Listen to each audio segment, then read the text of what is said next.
The Holy Gospel according to Luke. Glory to you, Lord. Then Jesus told them a parable about their need to pray always and not to lose heart.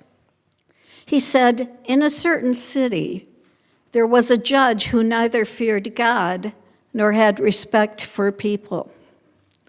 In that city, there was a widow who kept coming to him and saying, 'Grant me justice against my opponent.' For a while he refused, but later he said to himself, 'Though I have no fear of God and no respect for anyone, yet because this widow keeps bothering me, I will grant her justice, so that she may not wear me out by continually coming.' And the Lord said, 'Listen to what the unjust judge says. And will not God grant justice to his chosen ones who cry to him day and night? Will he delay long in helping them?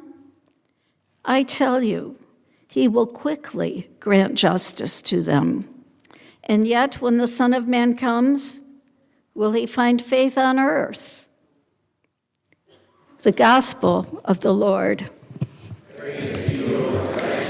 Sometimes in our lives, we come across people who are so persistent and preoccupied with a single specific issue that they focus on nothing else. Their entire being is consumed by hammering away on one specific topic or problem. One of my dear friends often describes such a person's persistent actions by saying, "They are like a dog on a bone." And some of you probably have heard that phrase before. They simply cannot stop chewing on an issue or a pet peeve. Now, this can be a very harmful type of behavior, especially when the focus is something that is totally irrelevant and one's action is used to manipulate, create discord and division, attack others, or stir up destruction within an organization or community. However, such persistence can also be a good thing if the dogged person is tirelessly working to bring about change for the common good, change that is necessary, is healthy, and brings reconciliation, peace, and justice. In today's gospel reading, Jesus tells the story of a persistent, stubborn woman who simply does not give up. She is like a dog on a bone. I think far too frequently when interpreting this parable, an assumption is made that the unjust judge is God, and we are to pray to God as this widow who is so persistent with this corrupt judge. When such an understanding is asserted, we get far too preoccupied with the unattractive comparison of God as an unjust judge. And consequently, we don't get into the deeper meaning of what Jesus is communicating. This story is parable. And remember, when we hear parable, we can place ourselves in any one of the characters. Also, Jesus' parables are meant to be cognitive time bombs that shock us into new understandings as we think about them over time.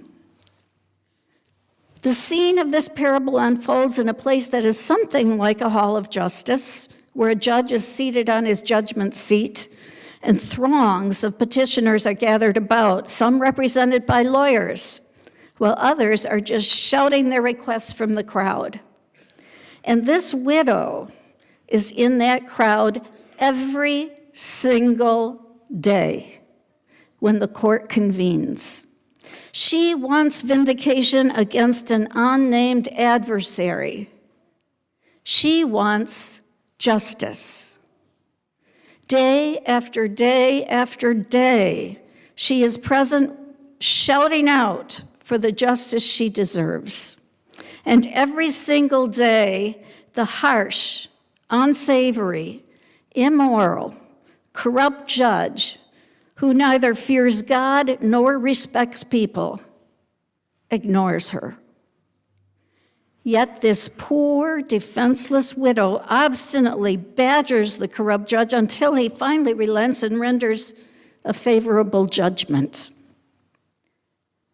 Now, we really must remember that the writer of Luke's gospel is communicating to a Greek audience, people who would picture a typical Roman judge.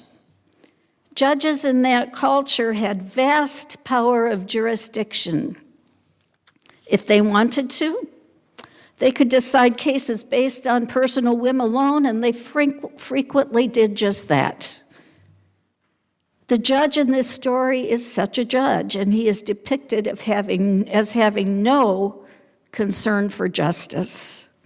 Jesus says the judge felt no reverence for people, but also no sense of shame in how he treated them. And the contrast in the story is between this powerful magistrate who can do whatever he feels like doing, and a poor widow who must simply take what she can get. It is significant that Jesus portrays this woman as a widow. Widows at that point of time were powerless and the poorest of the poor. On the power scale, the judge is at one end and the widow is at the other. Widows in the ancient world were incredibly vulnerable. And threaded throughout Hebrew scriptures, we find widows listed along with orphans and resident aliens as those persons deserving special attention and protection. The fact that this particular widow, unattended by any family, daily goes to beseech an unsavory judge who neither fears God nor respects people, highlights her extreme vulnerability. In her single-mindedness, she is like a dog on a bone, as she daily, stubbornly persists in her pleas for justice.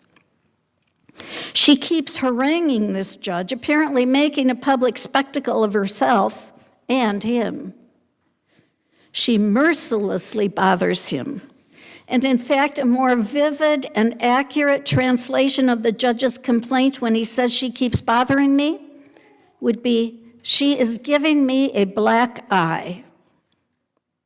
She's embarrassing him and calling into question his reputation by persisting with her case. She is speaking truth to power.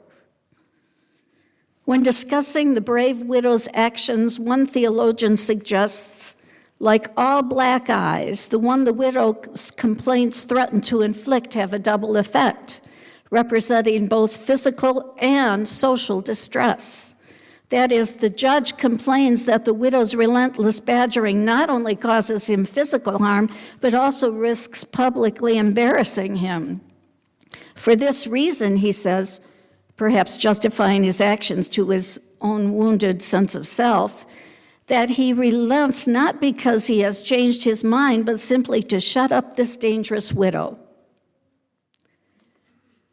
This judge finally decides that if he doesn't grant the widow's petition, she will wear him out, either figuratively or literally. So eventually, despite his callousness and his lack of integrity, he gives the woman what she wants. In our own time and our own culture, we have been experiencing a steady drumbeat of news giving us reports of injustice after injustice perpetrated by one group or another. And what has been done? Many of us do work for justice in a variety of ways, and when that longing for justice burns in your bones, as it does in mine, seeking justice becomes a part of the fabric of your life. In this country, over time, some civil rights laws were established and have been established, and they have brought some progress, though such progress often comes quite slowly. Globally, we have seen some of the worst offenders brought before international tribunals and tried. for crimes against humanity. And many organizations like the One Campaign, Bread for the World, and ELCA Advocacy have been working to raise awareness regarding issues of human rights, equality, and poverty. And these organizations have been working hard to encourage lawmakers to enact policies that will help the poor and feed the hungry as we work to end extreme poverty in our own lifetime. But quite frankly, there are many who, seeing such things, have spoken words of lament, but then gone right back to doing whatever else it was they had been doing. So I wonder, what does this parable mean for us today? If this parable offers a mirror for our lives, then maybe the face many of us will see when we peer into that mirror is the face of the judge, who daily hears the cries of the poor and vulnerable and does not respond. Or are we like that vulnerable woman, tirelessly petitioning the judge for justice? When Jesus told a parable, quite often the deepest meaning in the story, the deepest meaning is the message of what God is like, what God is about, and what God is doing in this broken world. So as we hear the gospel in this parable, just maybe the really good news for all of us is that God is the one who is like that widow, unrelenting, persistent, assertive, like a dog on a bone. God is the one who does not and will never give up.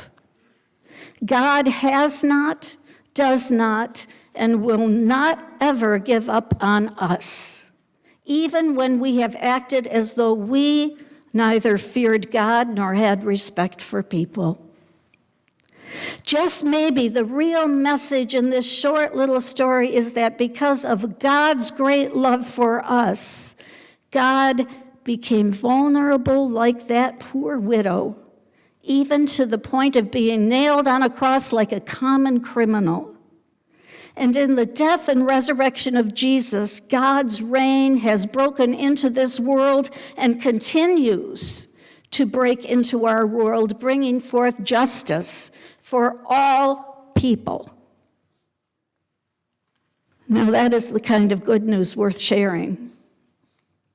That is the kind of message for which each one of us can live and act like a dog on a bone. Amen.